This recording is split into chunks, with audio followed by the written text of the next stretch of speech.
Performer siya kasi marunong siya sumayaw, kumanta. Tapos, di ba pag sumasayaw siya habang kumakanta, di ba parang hindi naapektuhan yung boses niya. So parang ang galing lang kasi hindi lahat naman ng tao nakagagawa niya. So parang perfect. Parang asa kanya na lahat. Ading, anong masasabi mo kay Darren Espanto? Darren Espanto, magaling siya. Pag kumakanta, silapit niya, gano'n. Parang, kumbaga, may perspective yung pagkanta niya. Oh my God, ang gwapo niya. Oh my God, hindi po na nakaka-attract. Tapos hindi niya kumanta, oh my gosh, I love him. Oh my God. Darren Espanto yung The Voice. Oo, as in, magaling talaga siya. As in, kumbaga nga, sabi ni Miss Lea Salonga, agree ako sa sinabi niya na as in, phenomenal talaga siya. Total performer talaga siya.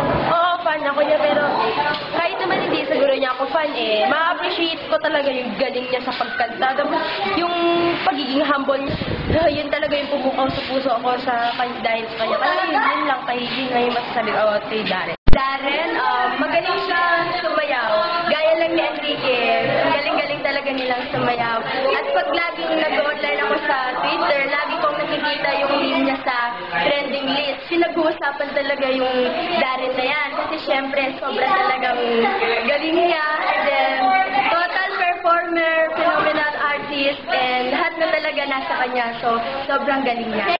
Siyang personalidad at deserve niya yung maraming support.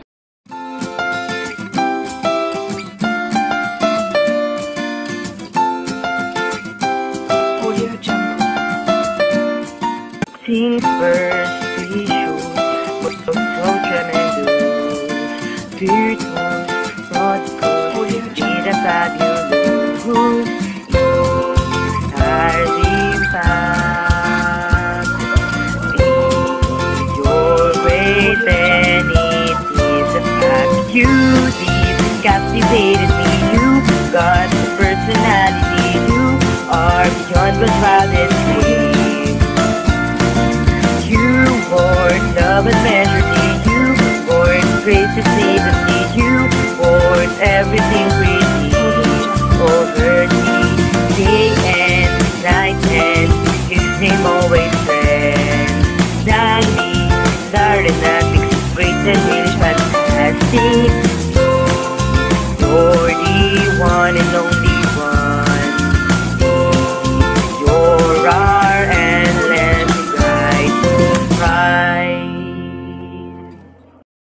You deep captivated me. You got the personality. You are beyond what's valid.